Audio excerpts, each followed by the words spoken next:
They came without warning. No knocking, no polite introductions.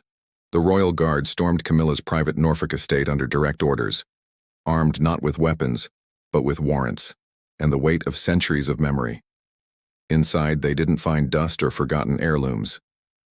They uncovered the late Queen Elizabeth's jewelry, pieces never meant to leave the crown's custody, sapphire pendants, emerald coronets, tokens of a 70-year reign. This wasn't just a raid. It was a reclamation, a battle over legacy, trust, and what happens when memory falls into the wrong hands. And in the middle of it all, Prince William himself stepped onto the lawn. Before we dive deeper into this extraordinary moment in royal history, take a second to like this video, subscribe if you haven't already, and share it with someone who loves these hidden royal stories. Your support helps us keep uncovering the untold truths behind palace walls. And trust me, this is one story you'll want to discuss afterward. It started with a flicker. Not a loud alarm, not a flashing red light, just a single, almost invisible line of code on a computer screen in Windsor Castle's legacy chamber. Sergeant Nathan Corbin had been working that room for 7 years. To him, the chamber wasn't just storage. It was a cathedral of memory. Every jewel, every brooch, every tiara whispered a story of Britain's past. And he knew them like a soldier knows his scars. That's why when a routine digital log suddenly showed a strange transfer, temporary relocation, it read, he froze. The item? A sapphire pendant, one Nathan had personally seen around Queen Elizabeth II's neck during Prince Philip's remembrance service. That pendant had never been loaned out, never tagged for museum display. So why did the log claim it was being sent to a company he had never heard of? Nathan leaned closer, scrolling. His frown deepened. There were more entries. An emerald coronet, a coronation brooch, even a 4-strand pearl choker that once belonged to the Queen Mother, all supposedly shipped off for preservation, all signed under a code belonging to an archivist who'd retired years ago. This can't be right, he whispered. His voice echoed against the marble walls. He turned to the hard copy ledger, still kept by hand, because in Windsor even the 21st century made room for the 19th. And there it was, Elizabeth's own signature confirming custody of those very items. To Nathan, this wasn't just clerical error. This was theft, draped in paperwork. And the question burned. Who had the power to move these treasures without anyone noticing? The next morning, Nathan carried a leather folder into a forgotten reading room of the Royal Archives. Waiting for him was Lady Caroline Whitby, a woman who had given 40 years to the archives and knew every secret the walls of Windsor had tried to hide. Nathan spread the documents on the table. Shipping manifests, transfer codes, false authorizations. Caroline read in silence, her teacup trembling slightly as she traced her finger across the lines. Norfolk, she muttered. The trail ends in Norfolk. You realize what this means? I'm not speculating, Nathan replied firmly. These are the Queen's personal effects, and they're being funneled into private hands. She locked the door behind them before speaking again. If you're right, Sergeant, this doesn't just touch on procedure. It touches on the throne. From her drawer, she pulled out a card. Inspector Ruel Chutery, Metropolitan Police Heritage Unit. Tell him I sent you. And Nathan, be careful. People with power don't like these kinds of questions. That meeting at Scotland Yard stripped away any last hope that this was just a misunderstanding. Inspector Chutery had seen it before. Jewels from Balmoral quietly popping up in Geneva auction houses, artifacts vanishing into the international art market. Now the same pattern was reappearing. Only this time, the missing pieces were tied directly to Elizabeth II herself. The documents pointed to one destination, Norfolk. Specifically, Camilla's private estate, tucked inside the broader Sandringham grounds. And the name on every suspicious approval form, L.R. Meredith, a so-called heritage consultant with a history of working for wealthy private collectors. By now, Nathan wasn't just suspicious. He was certain. Someone had orchestrated a scheme to quietly siphon royal jewels from Windsor into a private collection, and unless someone acted, those jewels would vanish, sold off, mislabeled, or locked away where history could never touch them again. The decision of what to do next wasn't made in Scotland Yard or even in Windsor's offices. It was made in Clarence House behind the thick doors of a wood-paneled conference room that smelled faintly of old books and polish. Colonel James Stretton, a man who'd seen decades of service, sat across from Nathan. He studied the folder with military patience before asking the single question that mattered. "Are you absolutely certain?" Nathan nodded. "These weren't transfers. They were thefts. And they're sitting in Norfolk." The colonel removed his glasses. "Does His Majesty know?" Before Nathan could answer, the door opened.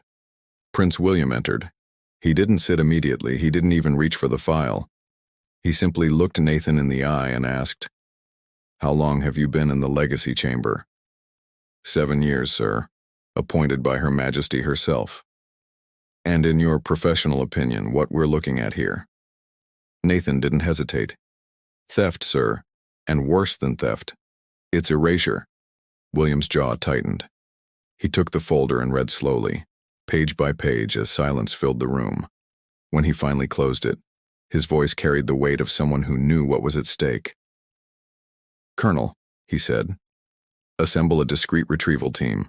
No uniforms, no publicity. We handle this ourselves." Then, turning back to Nathan, "You found this. You see it through." The moment was clear. This wasn't just about jewelry, it was about memory, about trust, and about a young prince who understood that if they lost this battle, they risked losing something far greater, the very soul of the monarchy. That night, as Nathan walked back through Windsor's corridors, folder in hand, he knew 2 things. 1, the jewels of Queen Elizabeth had been stolen, hidden behind the walls of Camilla's estate.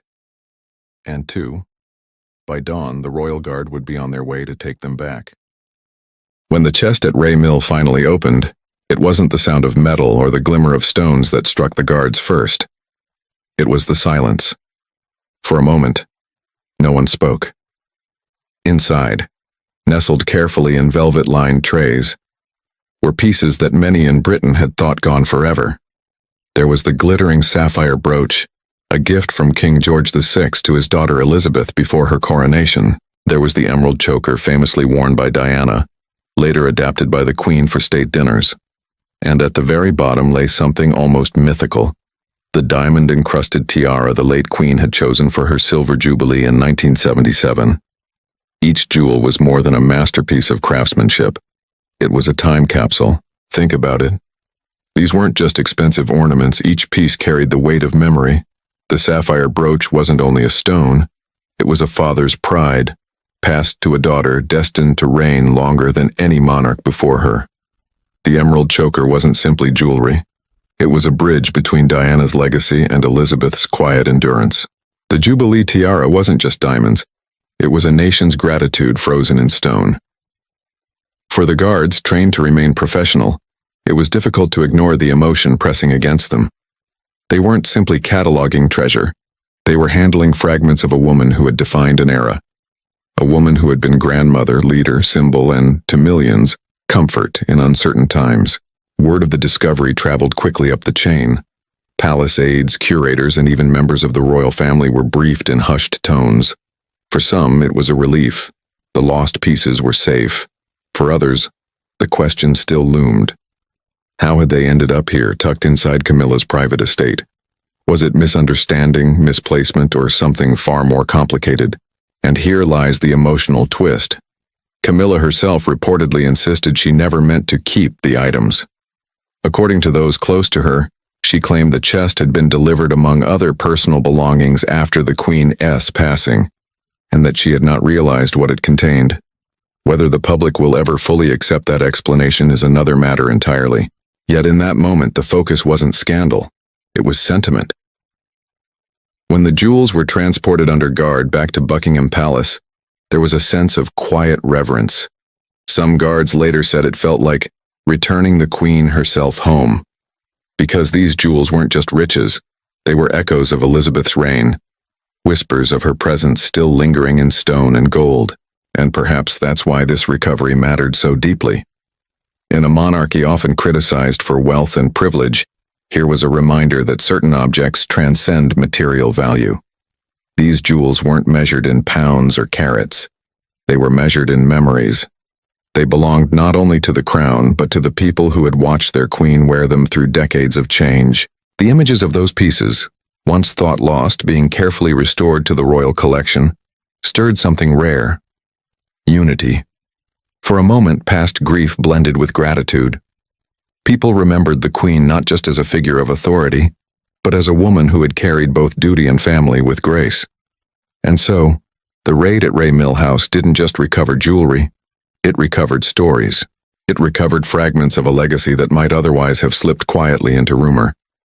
Most of all, it reminded the world that in the glint of a jewel, you can sometimes glimpse a life and a reign that will never truly be lost.